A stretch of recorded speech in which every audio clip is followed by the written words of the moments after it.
Good evening, everybody. Can you hear me? I'm leaving tomorrow to Brazil, so I want to wish everybody a Merry Christmas and a wonderful 2018. So we can all be together here in January again, so we can start a new year filled of hopes. That's what we need, right? We can't live without hope. So today we're going to talk about pride versus humility. I was thinking about when I was researching this, I really was trying to find the meaning on a dictionary of pride. And believe it or not, I had a hard time because the definition of pride on the majority of the dictionary is something positive. You know, it's something that is good. You know, it's like when you like yourself, or when you like something, that you honor something. And then at the end, there is like a true definition that it might be something that it actually has anything to do with the pride that we want to talk about. So every time, especially here in American culture, that you say pride, it has a positive concept for some reason, you know? And the problem with that is that if you think that pride is something positive, we're never going to work on it, and we never realize that we need to work on that is exactly the contrary of humility.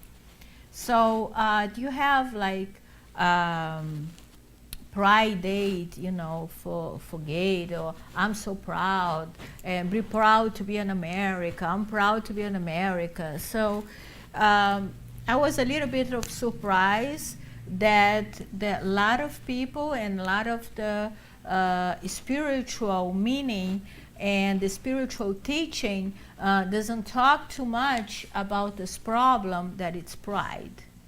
You know, in the American culture, it's good to have pride, but it's not that kind of pride. So the first thing we want to talk about it tonight is we need a definition. We need a definition to start to work with. What kind of pride are we talking about?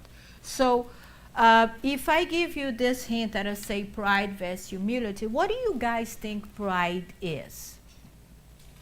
What is pride? Anybody? Arrogance. Arrogance, it's actually the consequence of pride. So a person that usually has pride, it's arrogant.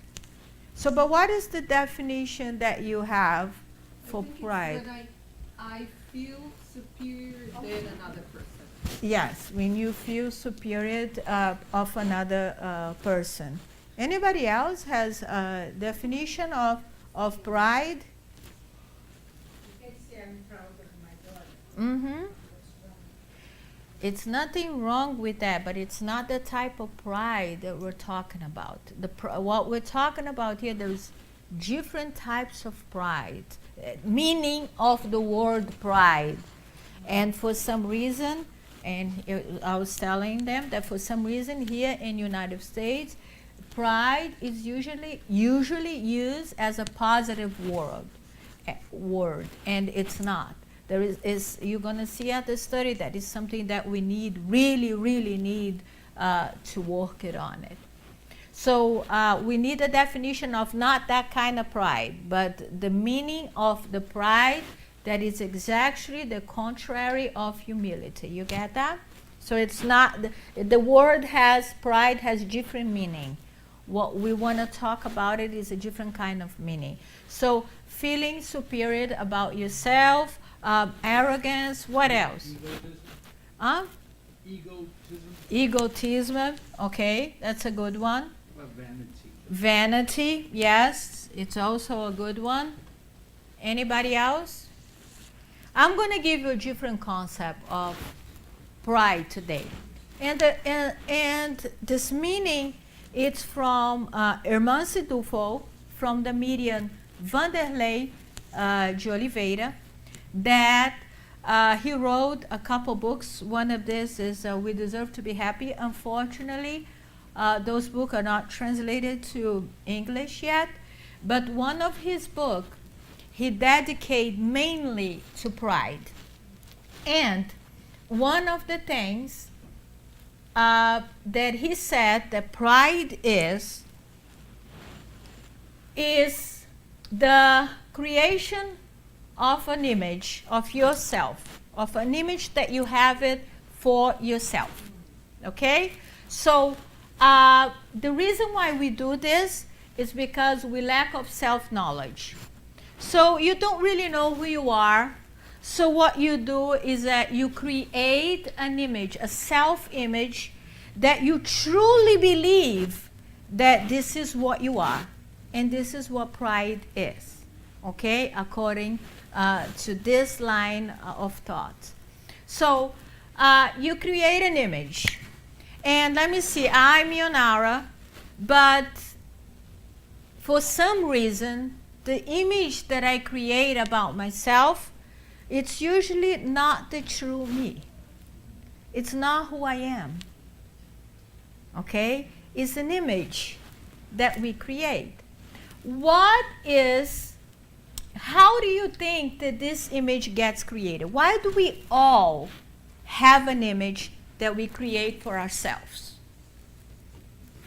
How is that happening? How is that image? How do we create that?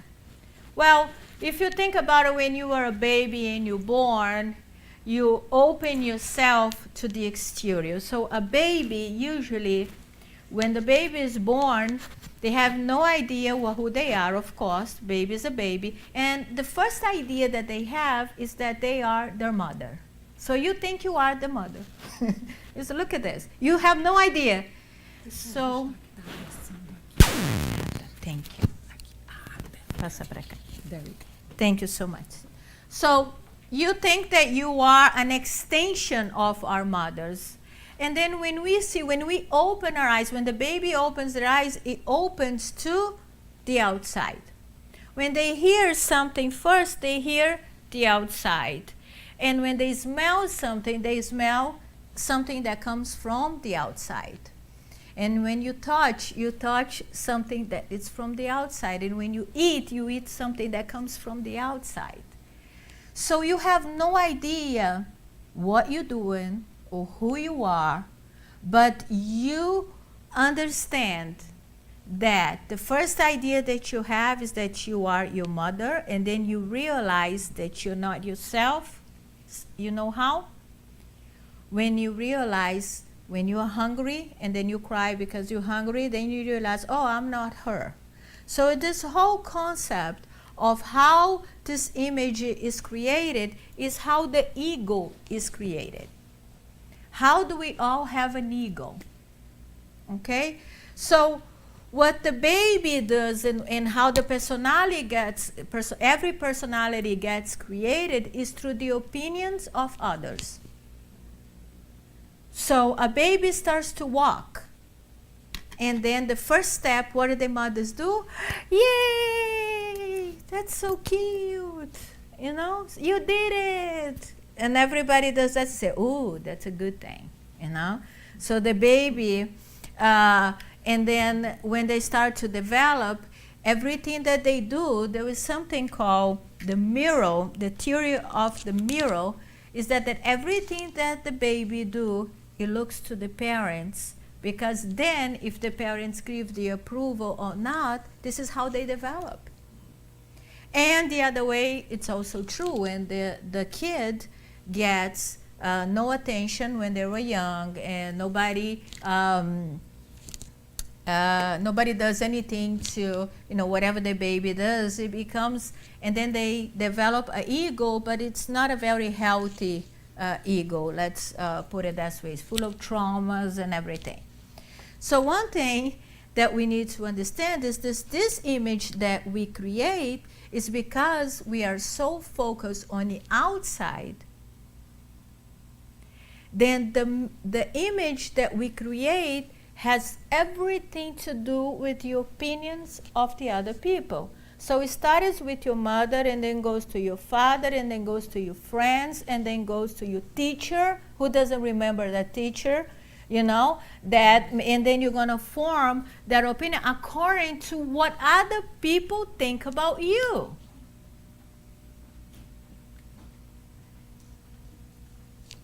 And it's never what you reflect upon. It's not because you need to stop and you need to look at yourself. None of that. You get into the path of the evolution, then you say that you get to a point that you say to yourself, I don't know who I am. I need to find out who I am. And then you realize that you are not this image that you create. You are so much more, so much less, okay? But for sure, you're not this image that you believe. It's very important that you guys understand that you truly, truly believe in this image. You really think that you are this image that you create, starting from the point that you were born up to today. Okay? So let's do this. Let's see this one. It's kind of like this. We can use this image in a positive way, but we can also use this image to explain what pride is. Okay? So basically, we are this little cat, but we think that we are lions. Okay? And we think that we are lions. Yeah.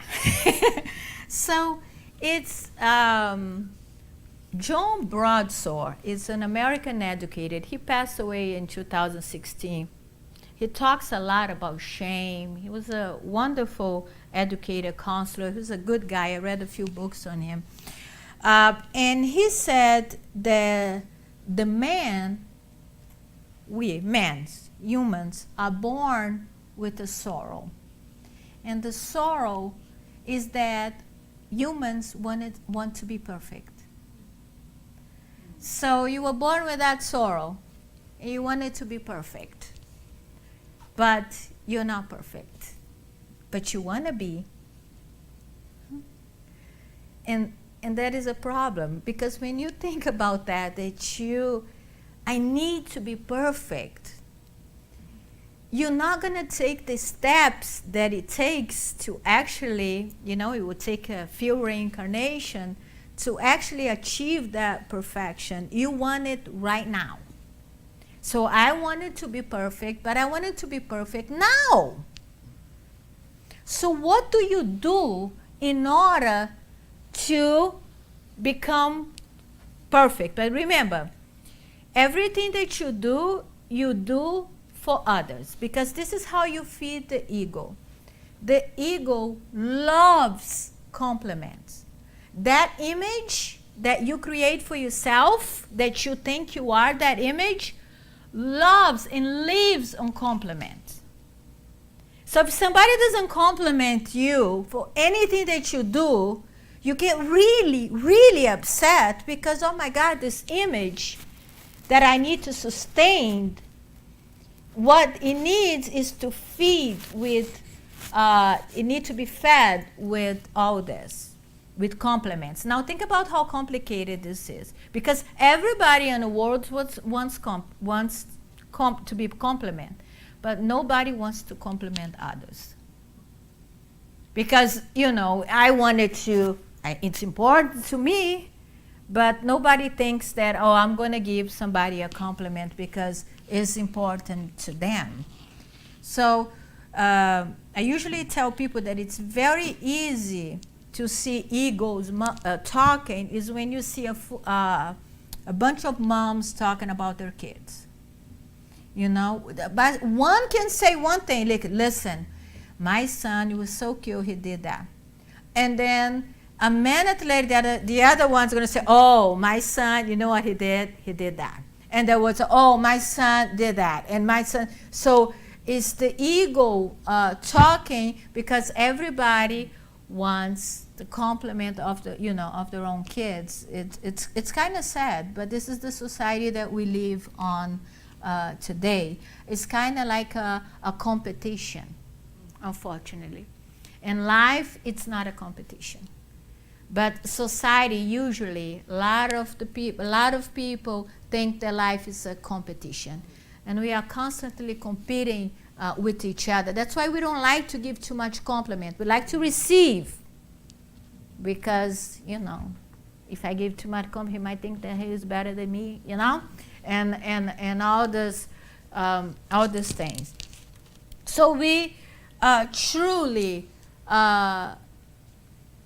believe that we are this wonderful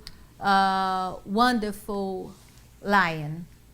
And Dr. Claudia, she's from one of the psychoanalysis institute in Brazil. And she was talking, the other day she was doing a speech, and she said that men are born with a problem that is called theomaniac. Theomaniac is that the idea that you think that you are God is a problem.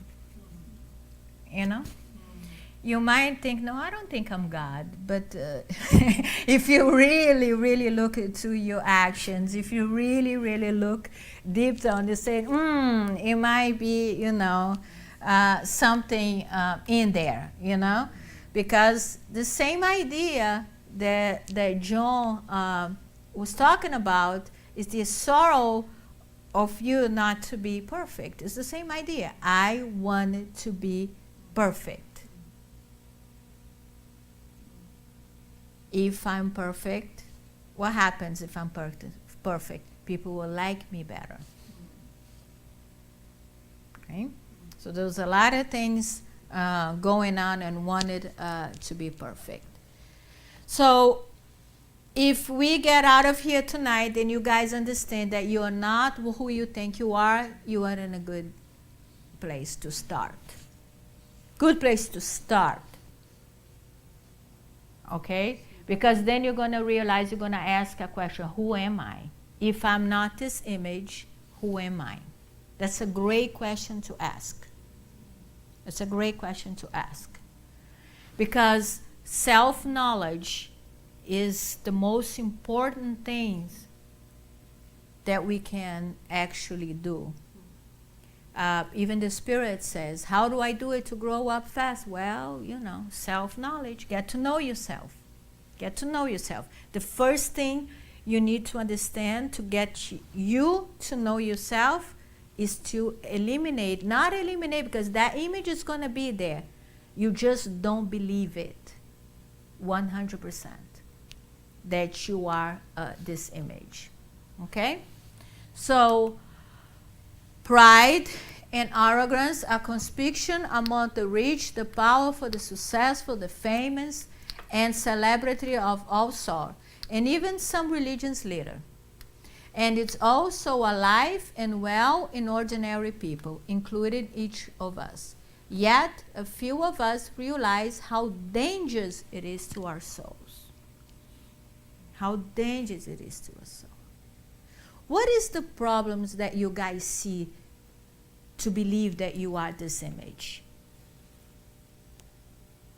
Can somebody name a problem? Can you give me an example of how dangerous this can be? I'm indestructible. Indestructible. What else? What else? Give me an example of your daily life. I'm thinking I wouldn't be realistic about my own problems, my own things, if I am projecting and if I create something else about my own image. How am I gonna put some boundaries, some limits, if I don't know who I am? Okay. So I'm not gonna be realistic with my real problems. Yes. And you're always gonna maybe blame somebody else from everything that you do. Many times you are not open to receive an opinion or a disagreement.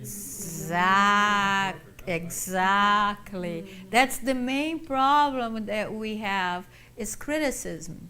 Why do we hate criticism? Why nobody can tell us something? How come you know more than me? Exactly, because we are all perfect. And it hurts when somebody tells me you know? Because think about it, if somebody criticizes you, it's somebody that's telling you that you're doing something wrong, on their opinion also. You have to realize that. So in their opinion, you're doing something wrong. But the problem is, why do we get so upset?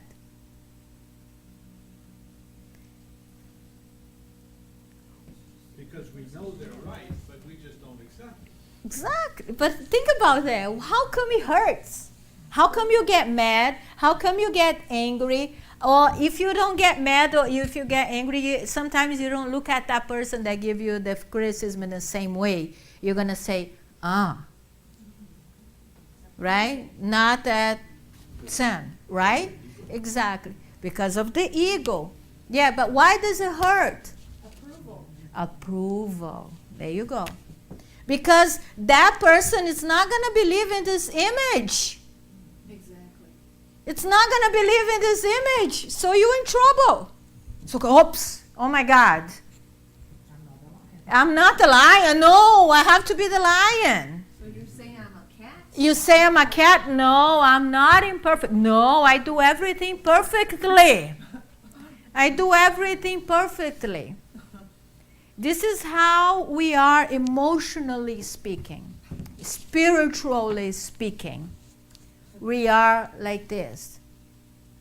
So we are constantly seeking for approval of others, constantly, because that's what feeds this image.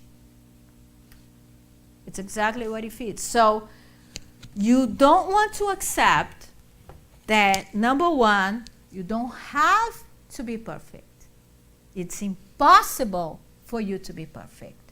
No one is perfect. Now, of course, that you have to realize that even Jesus Christ got tons of criticism from somebody that was a pure spirit. So there is criticism, and you have to draw a line. And when that person, it might be right, or and it might be not. Because the person who criticizes others are also full of pride. Also. Because if you have the necessity of constantly pointing what other people are doing wrong, it's because of what? Competition. It's because of what? You wanted to feel good about yourself. So if you don't pay attention to your feelings and to your emotion, you're going to say, I have to bring other people down. That's what I have to do, so I have to criticize. This is what I do. So receive a criticism is something that we need to learn how. First, we're not going to like it because of this. What do you mean Cynthia doesn't think I'm perfect? This is exactly what it is. Because her opinion is very important to me. Because her opinion and everybody's opinion is what forms this image. And it's what feeds, not form, but feed this image. I need that. I need to feel important to others. I need that. And then we have huge problems in our lives because of this. Okay? Little cards for us, and that's so we can home. Yeah, yes. But the one thing that we do that we need to realize is how dangerous it is to our soul, to our evolution, if we don't work on our pride. We have to realize that. Okay? It's danger. It's not, we're going to waste our chance here if we don't at least try to have it under control and try to work on it. Okay? Now, if you think about that, what is humility? Can you guys give me a definition of that? It's knowing how far you can go, knowing your limits. Okay, it's a definition. Who else has a definition for humility? If you're gonna make a dictionary and the word is humility, where do you put it at, Stevie? I've looked it up before. Yeah. Oh, you cheated. So what is it? Well, it's one. I mean,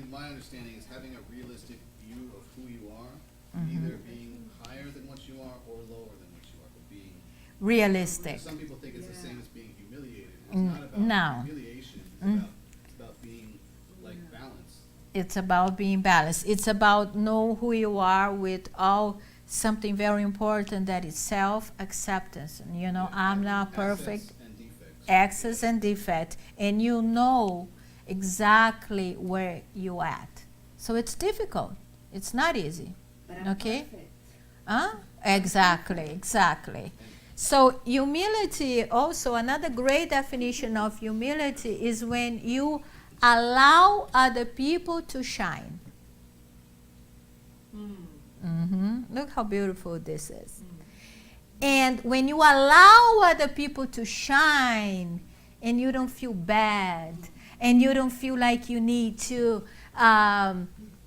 I don't know, say something bad about that person because it makes you feel uncomfortable because that person is living the actual image that you think you are, but you're not there yet. So the other person are, and then you get jealous and envy and all that. This all comes from not having humility. And who can tell me here that jealousy and envy are good feelings? Oh, no. Bad, right? It doesn't feel good to have that. So when a person has humility, he wants other people to shine.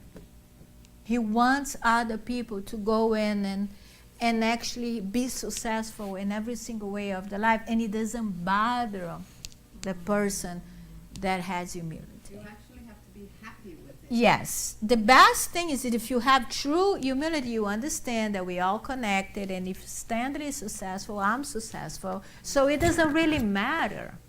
It's so much more profound than what we think it is. So we really need to take this little box, you know, this little view, poor material view, out of our heads so we can actually see the world and see how wonderful it is and how wonderful it is to develop virtues. And humility is one of them. It's not like if I'm, like Stephen said, it's not if I'm humble. It doesn't mean that I'm going to allow other people, you know, to make me feel inferior to them, because it's not about that. If you're humble, you just don't feel superior and you don't feel inferior to anybody. It doesn't matter what other people says. Now, this is so beautiful, right? Everybody's doing this. So wonderful. So beautiful in theory until somebody does it to you. And then you don't like it. Right? So when is the time the same author, John, well, I don't want to say his name is wrong, but I'll get it later for you, is John, I'll get his last name later. He said in one of his books that about, you know, that we are also wanted to be perfect, and we were trying so hard to please others. He talks about how shame comes from this place, that sometimes we are ashamed of ourselves because we are so in contact with what other people think about us. This is sad, and this is how marketing actually gets us. You know, we talked about this before, right? So it's what you need to be happy, a beautiful wife, a house, a car of this, and the people who's not paying attention to themselves are paying attention to, oh, I have to acquire all this, and then I'll be happy. And this, everything happens because you're not in contact with your true self. You are living a fantasy, basically. That's how we were raised. You know, since the moment you're born, from TV. Exactly. That's the what is passed on to us. That's what we are here for. Until you get out of the matrix. Until you realize that's not the best thing for you. until you suffer enough that you can say, I don't want to live this life anymore. Hopefully. Hopefully. Because some people are still suffering, still making the same mistakes all over again. Okay? So humility comes when people are secure. Insecurity comes from pride. Another one. Okay? Pride comes when they are insecure. Então, see the connections. Right there, you have pride, and then you have vanity, then you have arrogance, then you have insecurity, then you have all, and you have jealousy, then you have envy, then you have all this thing. That it comes from one place. Comes from pride. Okay? I was talking in my election Saturday. Another thing about being humble is that every time you lose your calm, when you lose your patience, when you become very, I would say what the word, angry maybe, or not very, but when you lose a little bit of control, you lose your cool, you lose anything. That is when you start to lose your humility also. Why? You lose humility because, you always look at the concept of trying to be God. Why are we trying to be God? Because we want a control of how other people act. How come that person is talking to me that way? And you realize that everybody has free will.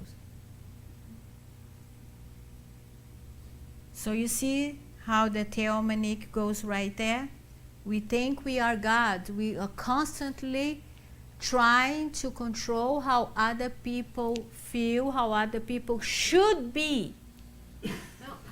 How could you do that? I told you not to do that. Look what happened. Yeah, exactly. I told you not to do this. Or when other people say things that you feel angry and hurt by that. There's a lot of problems that this little word pride causes. A lot of trouble. You guys have no idea. Like back pain? Back pain too. Back pain too. So it comes to the point that develops actually our emotional states. It actually comes, to the physical part. So yes, when you lose your peace, let's put it that way. That's a good word. When you lose your peace, your internal peace, you are losing your humility. Okay? Because remember, we're not gods. We don't control anybody or any situation.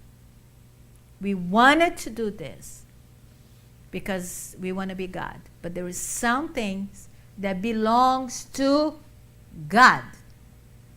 And it's up to God, not up to you. People's behaviors has nothing to do with you. You're not going to fix it. No matter how much you complain and how much it bothers you, you're not going to fix it. Okay? So that behavior belongs to God. God's going to have to deal with that person and the evolution, not you. You don't have to be angry because other people are just being themselves. Okay? So humility is when you understand and you feel and you act like a human being, not like God.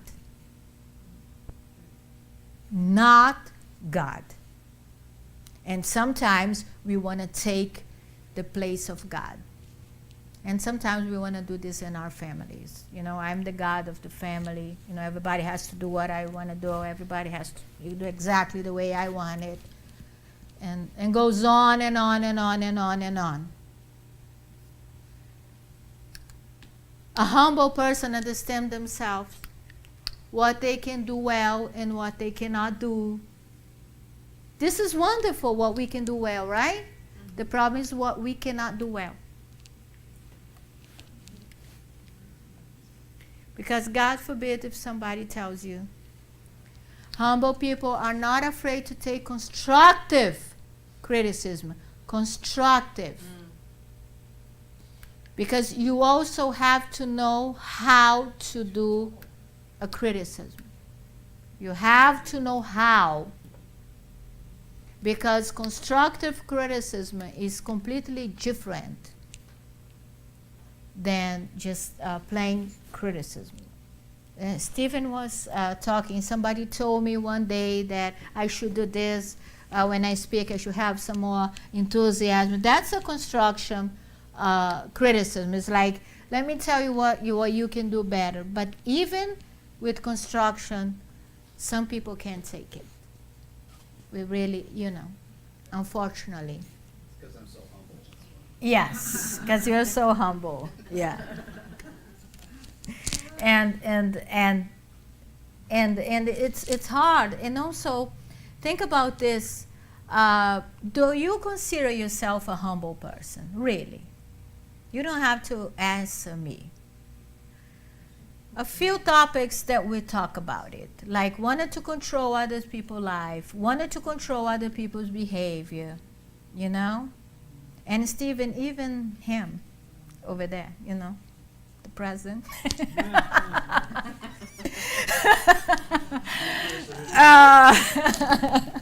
So,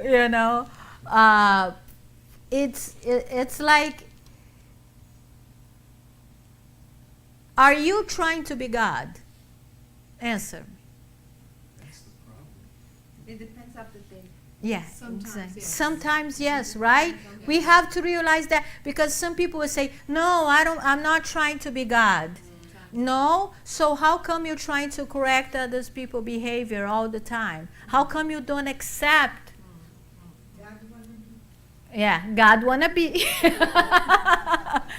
It's God wanna be is the control. Say it, Roberta. Don't you think that when you try to fix whatever's outside, it's easier than fix what's inside? Oh, that's a distraction, of course. Think about it. Yeah, and you always wanted to do that because it's so much easier than dealing with your own image. Because the way you have to do this, because you have to understand that you truly, truly believe in that image.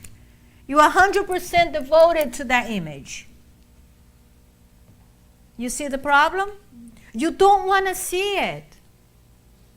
And the first thing you do it, not to be able to see who you truly are, is to put the masks. You put masks. You wear masks all the time. The only person who truly knows you is the person that actually lives with you. And what is the problem that we have in a relationship? Is when one person's trying to tell the other person who they really are and they don't accept it. And then they start to fight. Because I'm telling you, you're not that great. What do you mean I'm not that great? And then you're not that great because you do this. And then the other person, no, you do that. And then they start to fight over an ego, over an image, over an illusion. So it's exactly like this. So when you do this, Roberta, when you look at yourself, you're going to have to be very careful, and you're going to have to do this with a lot of love. A lot of love. When you realize that you are a human being. Now, we are a human being living on a little planet, on a little solar system,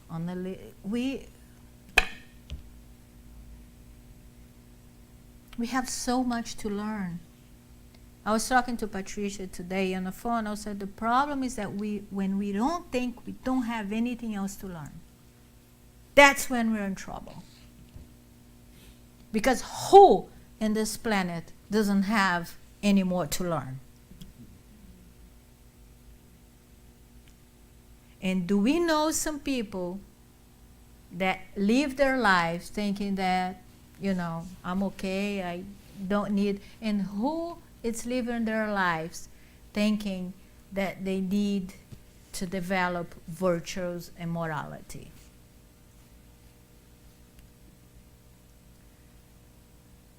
And then we need to see we're in trouble.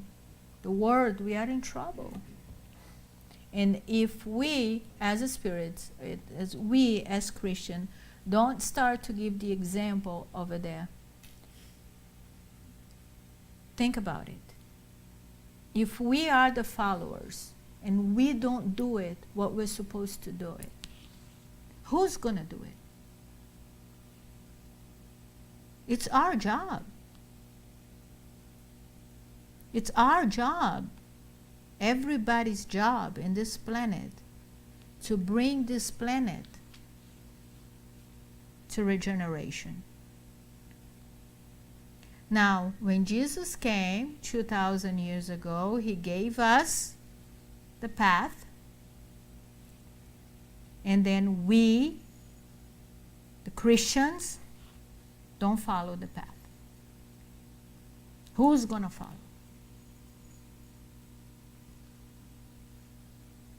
And we, as religions, are also full of pride. Every single one of us. Every single one of us. We're not paying attention. We're not looking. I want to see who's ever here doing, because of an event, discover something new about them.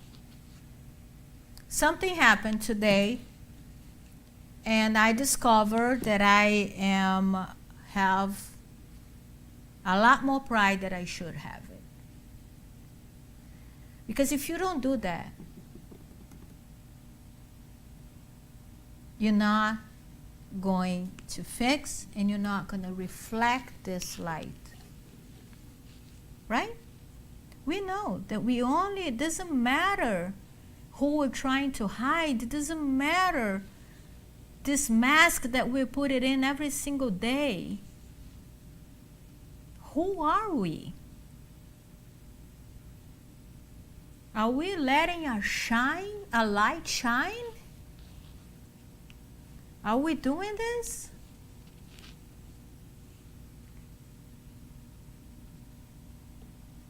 Because if we don't do it, eventually we're going to become miserable. Not because God is punishing us, it's just because we can't live with ourselves. What is the worst thing when you go to jail? Is go to where? Why? Because you're by yourself. Yeah, you have to deal with yourself. Mm-hmm. No distractions. You have to deal with yourself. Think about that. How painful it is to deal with yourself. But we're going to have to. We're going to have to. Free will, we all have it, and it's going to depend on that when we're going to take that decision, make that decision, and said, I'm actually going to deal with myself. I'm actually going to deal with who I am, and I'm going to be totally okay with that. Me and Cynthia, we did a podcast the other day in Portuguese that we were talking about self-love. And a lot of people are doing strange things motivated by self-love. And they don't understand what love is. Self-love is 100% based on acceptance. thank you, Francisco, of who you are, and you be okay with that. Don't have to be God. Don't have to be perfect. It's okay. It's okay not to have all the virtue that you actually came here to develop. It's okay. Yeah, it's okay. Exactly. It's okay. Because you know what, Patricia or Cynthia, you're not perfect. Even if you think you are, you're not. Think about it. I know I'm not, but I can do the best. Even though I do the best I can, I always see that I can do better than that. Okay, that's I can that's always do different if better. you use it. Depends on when you use that in your life.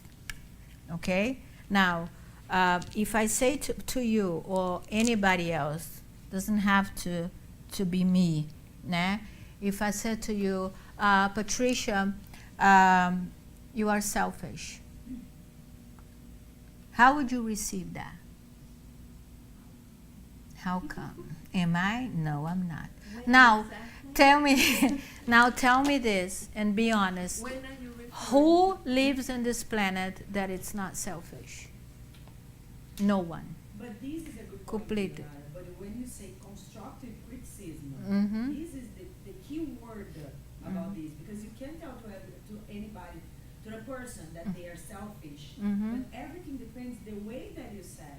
Because if I have the free will to tell to somebody that they are selfish, they have the free will to listen to me or not. And that's not important. Exactly. That's not important. That's what I'm saying. But the problem, the major problem is, think about that. Get out of that and go to the major problem. It's how you feel when somebody gives you a comment. That's the thing. Yeah. Feelings. That's how you feel. And why? Because think about it. If you said to me, Yonara, you are selfish, I can go ahead and say, okay, I know I am. Everybody is. There is nobody here that it's not 100% selfish. No, I'm sorry, not 100%, but at least a little bit. It's going to be levels of selfishness or not. That's not the point. The point is, why do I get upset? It doesn't matter how the other people said. The problem is that you get upset. That shouldn't Upset break your you. peace. No, exactly. You Because can listen you to can, them and exactly, because you can accept or not the criticism without losing your peace. You lose your peace because you're connected to that image. That's why. And you have to understand that. You lose because you're connected to that image. So true. Because if I am God, how come you're pointing out something like that it's not perfect? Mhm. Because in the back of my head, I have this feeling that I am God. Yes. Exactly. Yeah. That's why I'm not cool with it. Exactly. Because Exactly. if I knew that I am selfish, what's the problem? Okay, I'm selfish and you are too. So Yes. your point So let's, is- yes, I'm selfish, you are, and let's your move point on, where- right? Exactly. It should be like this. If you can accept Mm-hmm. constructive criticism, it's a perfect demonstration of your humility. Exactly, exactly. But some people are so attached to how the people talk to you. And it's easier for you to understand, to accept a criticism. Because if I come in and like I told you, Steve, I waited for the right moment, and then because I know how hard it is for anybody to take any criticism whatsoever. So when I do it, I try to go in and, you're wonderful, you're this, because you are too. Also, I'm not lying. Everybody has the good part. We can. You say that to everybody? No. No, I don't say to anybody. I try to bring the positive sides also, because it's important, right? If you want to criticize someone, you have to let them know, because if you have a little bit of self-knowledge, you know that you're basically dealing with this. You're not dealing with the real person. You are dealing with this. And you are too with me. I'm not saying only me. I'm not taking me. Don't take me out of this picture, please. Preaching to the choir. Yes. We are here all together on this. So when a person comes to talk to me, she also gonna come in and say, hey, Yonara, you know that thing you said, Just gonna try to come up with me, to talk to me, and is gonna be very careful. It's just, even if Cynthia comes up to me and say, you know what, you're selfish, you're this and this and this and this. If you know that you are dealing with this, you will never do it. Because number one, it's not going to work. So your criticism, it's not going to work. No effect. And you're going to find somebody that you're going to have a problem later on. Because that's not how you do it. Okay? But the person who received this type of compliment should also, or criticism, should also think about it. Okay, why did it hurt me so badly? And so there's lessons to be learned everywhere. The problem that we have is that we either want 8 or 80. In every relationship, there is no right or wrong. Both of them need to work. If you make up the criticism, you also have to ask yourself, why are you doing? Are you really trying to help that person, or you're trying to make her feel bad? That's the first thing you need to know. Why are you doing this? Why are you criticizing that person? Are you really trying to help that person see it? Right? And how would you do it? They say that a good leader, when I want to talk to Cynthia, for an example, and I wanted to criticize her, how am I going to do that? Am I going to say that in front of all of you? No. I'm going to go with her, me and her. And then we're going to go, and then we're going to talk. Because I'm dealing with this. And she is dealing with this.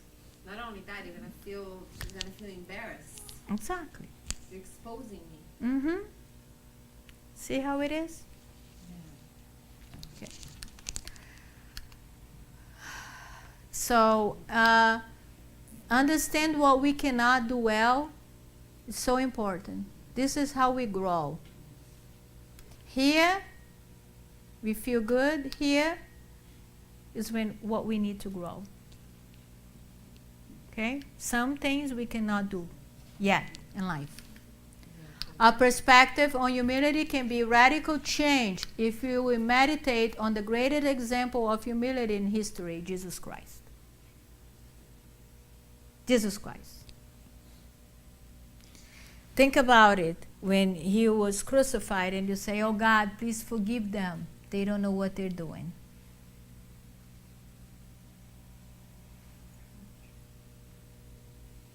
That's humility. Humility because he understood that that person, it's not perfect. The problem with thinking that we are God is because sometimes we expect other people to be God too. So they cannot make mistakes. If the person makes a mistake, God. Especially at work. Yes. Kidding.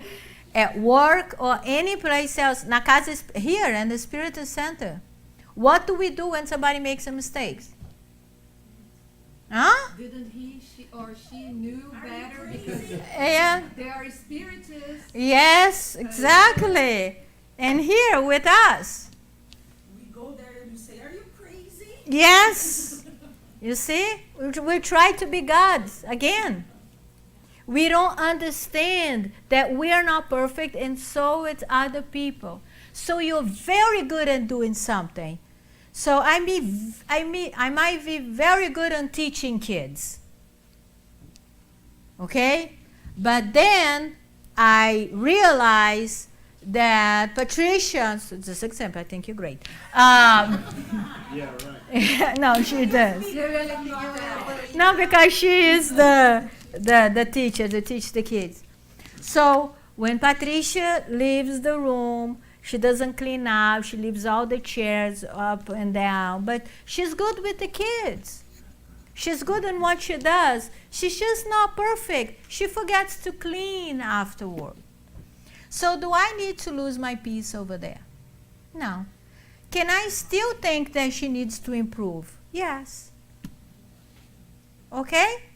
So this is the way it is. So I don't have to lose my peace of other people's behavior. When I do this, I lose my humility. I'm trying to be God. Okay? So the great example that we had was Jesus Christ. And then, so we can finish, the gospel according to Spiritism is trouble has become generalized. Is that right? Who is to blame if not you who have unceasingly tried to crush each other? Do we try to crush each other? All the time. Control each other, but not crush them. Some people try to crush. You know what they try to crush? When we are competing with each other. Who's the best? Mm-hmm. And I want to be the best. Hmm? I love it. You know, it's so funny when you, the speakers, right? So there is so much of criticism from one speaker to another. It's not even funny. Now think about why you criticize other people that do speeches. Hmm? Oh, no? Wasn't that great? Wasn't that good? Wasn't that you? That. Because we wanted to be the best speaker. So we think that if we bring other people down, if I tell that Cynthia's speaker was okay, but you know when she said that, I didn't like it. Or how she brought up the message, she could do better. This is little things that we do and we don't realize that we are actually competing against each other. Because we want to be good and the best and everything else. So we do try to do that unconsciously, but we do. It is impossible to be happy without mutual benevolences. Pay attention to this. Impossible. What are we searching for? Happiness. Everybody wants to be happy. Without mutual benevolence. Now, benevolence has everything to do with charity, with helping each other, but also to understand the other people's weakness and know how to deal with that. And learn without losing your peace. This is benevolence. Is when you are not, I'm not only benevolent with you that if you need something, I'm going to go do it for you, but when you do something that I don't like, that I don't approve, I have to realize that you are imperfect just like I am. So sometime, Patricia, you're going to mess up. If you don't start a relationship or a friendship thinking like that, you're going to get hurt. Okay? So benevolence is mutual benevolence. But how can benevolence coexist alongside pride? How can? No, can't, right?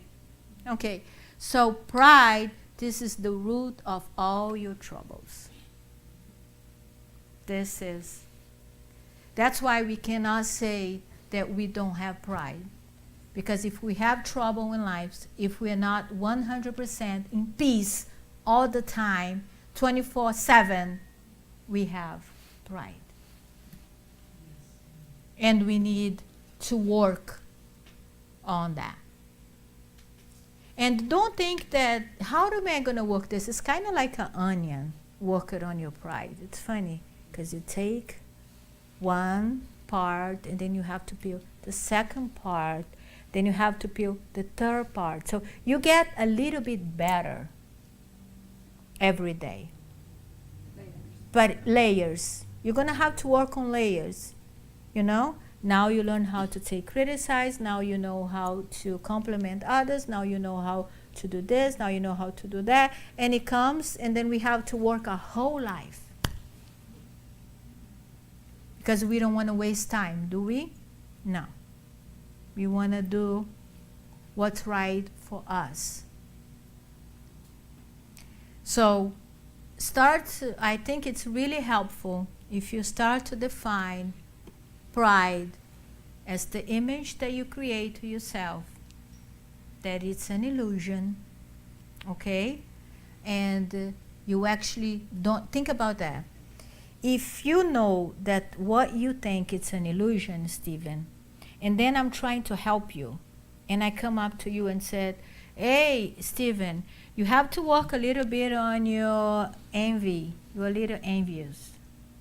If you're really trying to know yourself, won't you be happier that yeah, right? See how wrong we are? Right, that makes sense, right? So if I don't know myself and Stephen's trying to tell me something about myself that I need to find out, I'm going to be happy. This just shows us that we are completely on the wrong vibe.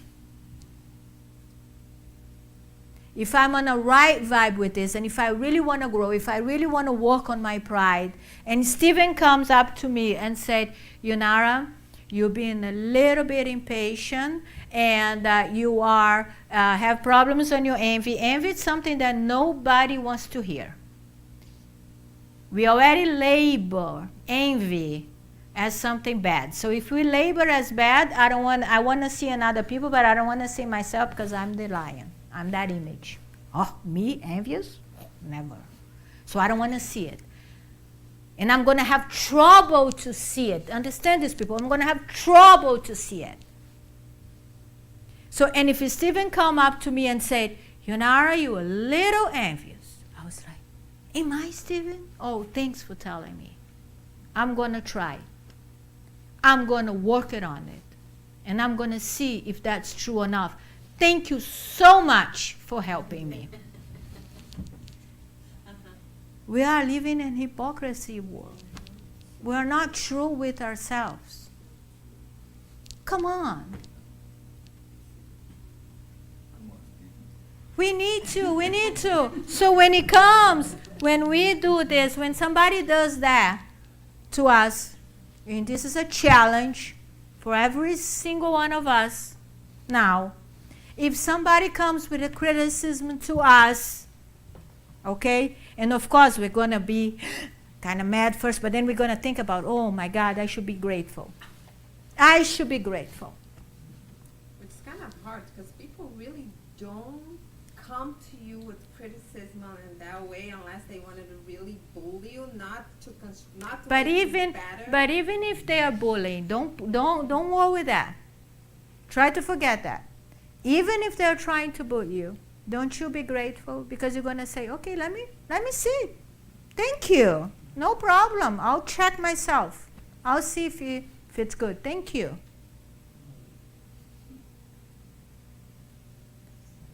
So we can do that. It's possible. It is possible. Because every time we get mad, you're going to say to yourself, I'm not going to feed that image. I'm not going to feed my ego. Thank you. I'll check it out. I will see. And thank you for letting me know. Thank you.